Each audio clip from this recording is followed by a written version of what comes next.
नमस्कार। दोपहर समाचार में आपका स्वागत है।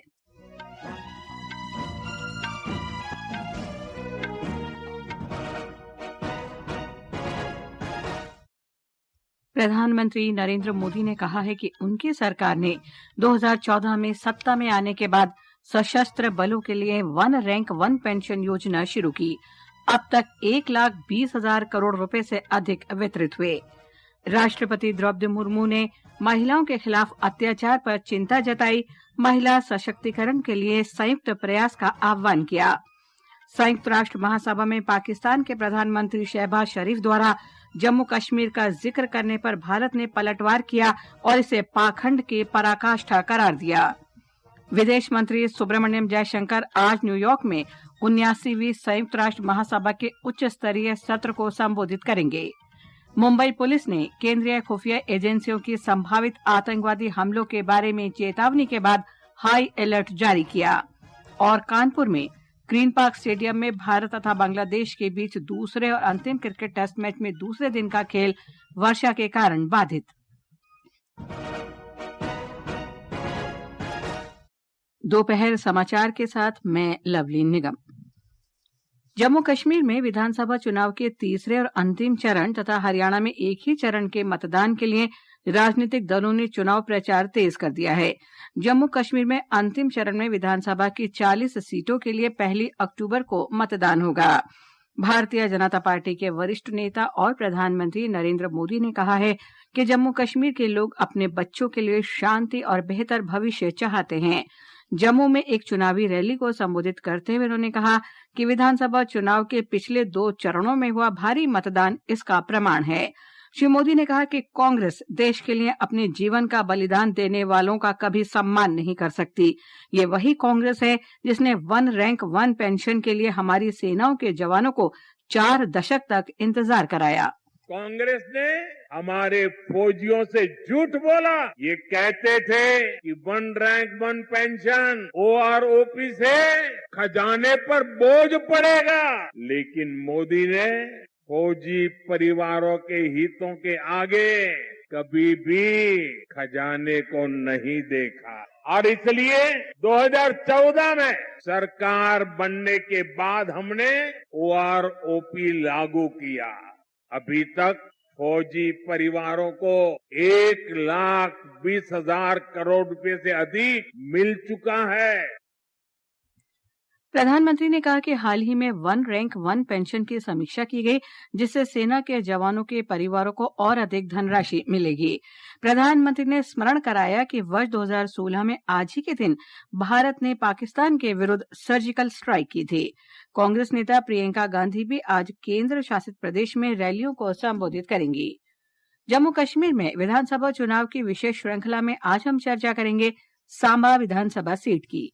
जिले में कुल 2,60,999 मतदाता पंजीकृत हैं, जिनमें 1,33,736 पुरुष और 1,27,261 महिलाएं और 2 ट्रांसजेंडर मतदाता शामिल हैं। चुनाव आयोग ने जिले भर में 366 मतदान केंद्र स्थापित किए हैं। सांबा जिले में 3 विधानसभा क्षेत्र हैं और सांबा विधानसभा क्षेत्र जिले का प्रमुख विधानसभा क्षेत्र है। चुनाव आयोग ने निर्वाचन क्षेत्र में 151 मतदान केंद्र स्थापित किए हैं, जिनमें 18 क्रिटिकल, 3 ग्रीन, 7 पिंक, 1 PWD और 1 आदर्श मतदान केंद्र शामिल है। चुनाव के लिए कुल 14 उम्मीदवार चुनाव मैदान में हैं, जिनमें 5 निर्दलीय उम्मीदवार भी शामिल हैं। सुचारू और घटना मुक्त चुनाव सुनिश्चित कराने के लिए अन्य व्यवस्थाओं के अलावा पर्याप्त सुरक्षा व्यवस्था भी की गई है। आकाशवाणी के लिए जम्मू से मैं N गुलशन रैना। उधर हरियाणा में 90 विधानसभा सीटों के लिए 5 अक्टूबर को होने वाले मतदान के लिए चुनाव प्रचार तेज हो गया है। भाजपा के वरिष्ठ नेता और केंद्रीय मंत्री अमित शाह ने कल अंबाला, कुरुक्षेत्र और रेवाड़ी में जनसभाओं को संबोधित किया। उन्होंने हरियाणा में भाजपा सरकार द्वारा की गई पहलों का उल्लेख किया। कांग्रेस नेता कुमारी शैलजा ने कल कालांवाली और डबवाली में रैलियों को संबोधित किया। आम आदमी पार्टी और अन्य क्षेत्रीय दलों के नेता भी अपने अपने उम्मीदवारों के पक्ष में प्रचार कर रहे हैं। दोनों राज्यों में मतगणना 8 अक्टूबर को होगी। राष्ट्रपति द्रौपदी मुर्मू ने कहा है कि सच में बड़ी ताकत है, इससे कानूनी बिरादरी सशक्त बनती है। राष्ट्रपति आज हैदराबाद में नलसर विश्वविद्यालय के 21वें दीक्षांत समारोह को संबोधित कर रही थीं। उन्होंने समाज के सबसे निचले पायदान पर जी रहे वंचित वर्गों को सामाजिक न्याय दिलाने के लिए काम करने की आवश्यकता पर बल दिया। राष्ट्रपति ने उत्कृष्ट प्रदर्शन करने वाली छात्राओं की सराहना की और उनसे महिला सशक्तिकरण के लिए काम करने का आह्वान किया। In today's convocation, members of bar and bench are gathered here. Every segment of the society is a stakeholder in promoting safety of women. I urge upon NALSAR, including its alumni, to enlist the support of all stakeholders and help in setting up a nationwide network of women advocates and law students. This network will work with the mandate to make concerted efforts to prevent atrocities against women and deal with cases of such atrocities. ये समाचार हमारी website www.newsonair.gov.in और हमारे news on AIR app पर भी उपलब्ध हैं। संयुक्त राष्ट्र महासभा में पाकिस्तान के प्रधानमंत्री शहबाज शरीफ द्वारा जम्मू कश्मीर का जिक्र किए जाने पर भारत ने कड़ी प्रतिक्रिया दी है।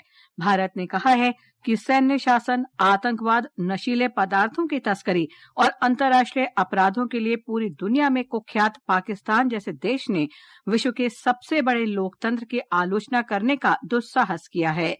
संयुक्त राष्ट्र महासभा में एक सत्र को संबोधित करते हुए भारतीय राजनयिक भाविका मंगलानंदन ने ये बात कही।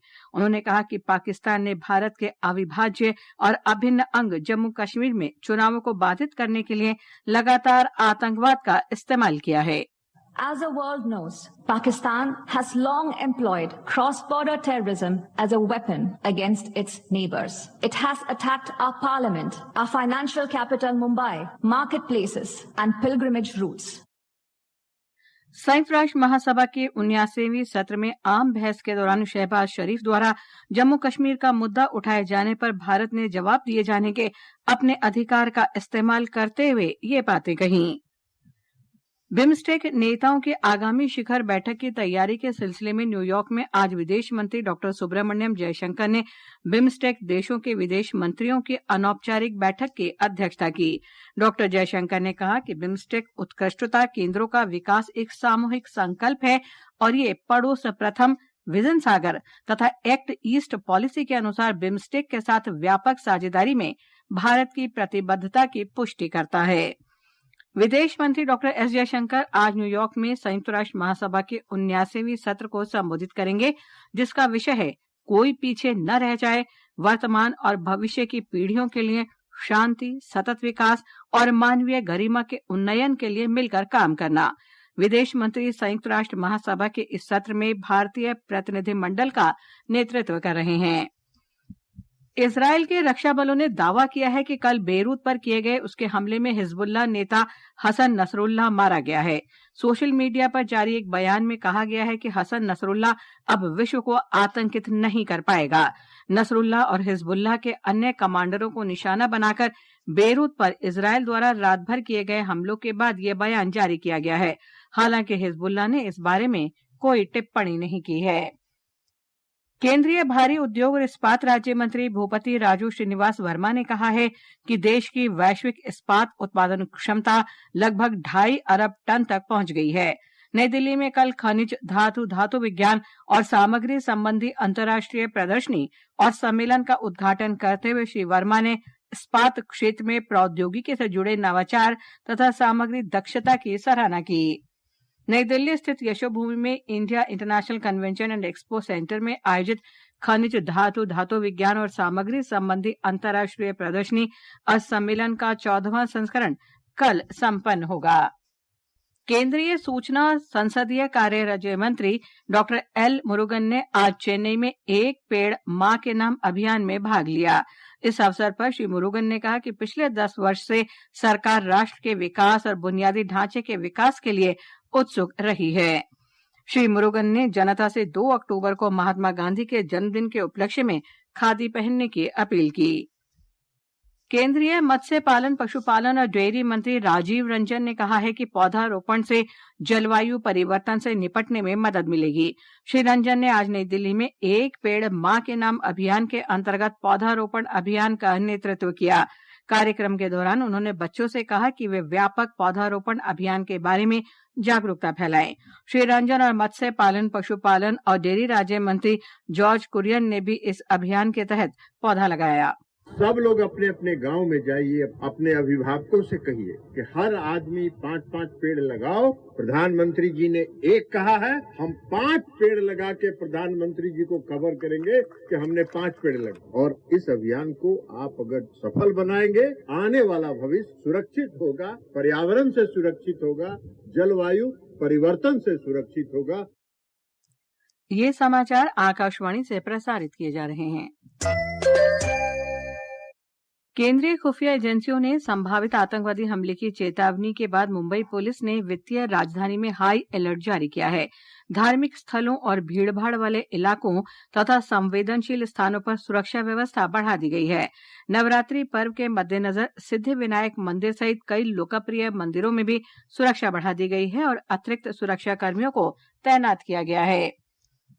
प्रधानमंत्री नरेंद्र मोदी और गृह मंत्री अमित शाह ने आज स्वतंत्रता सेनानी भगत सिंह को उनकी जयंती पर श्रद्धांजलि दी है। एक सोशल मीडिया पोस्ट में श्री मोदी ने भगत सिंह को नमन करते हुए कहा कि वो एक ऐसे अमर स्वतंत्रता सेनानी हैं जिन्होंने मातृभूमि के सम्मान की रक्षा के लिए अपने प्राणों की आहुति दी। स्वर कोकिला लता मंगेशकर की आज जयंती है। प्रधानमंत्री नरेंद्र मोदी ने उन्हें श्रद्धांजलि अर्पित की है। प्रस्तुत है उनके संगीतमय जीवन पर आकाशवाणी की ओर से विशेष श्रद्धांजलि। ओ पालनहारे निर्गुण नारे।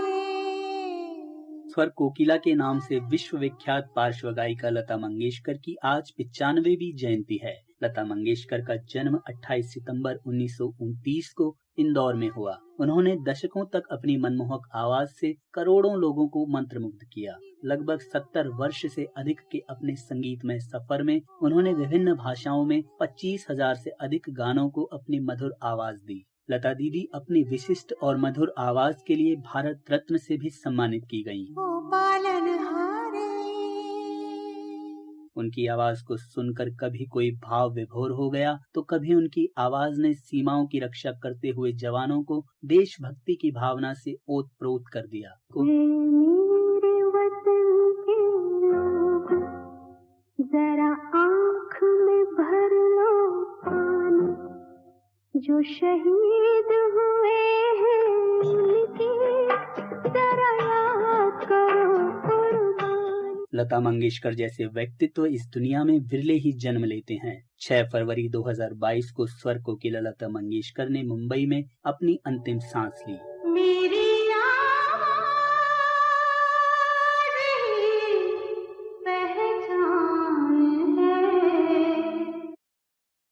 लता मंगेशकर के भाई हृदयनाथ मंगेशकर ने अपनी बहन और श्री मोदी के बीच सौहार्दपूर्ण संबंधों को याद करते हुए एक लेख में कहा कि लता दीदी हमेशा प्रधानमंत्री के रूप में श्री मोदी की उपलब्धियों और उनके द्वारा किए जा रहे कार्यों पर गर्व व्यक्त करती थीं। उनका मानना था कि भाई नरेंद्र मोदी देश को आगे लेकर जाएंगे। भारत और बांग्लादेश के बीच दूसरा और अंतिम क्रिकेट टेस्ट मैच कानपुर में हो रहा है। हालांकि बारिश के कारण मैच बाधित हुआ है। बांग्लादेश ने पहली पारी में अब तक 3 विकेट पर 107 रन बनाए हैं।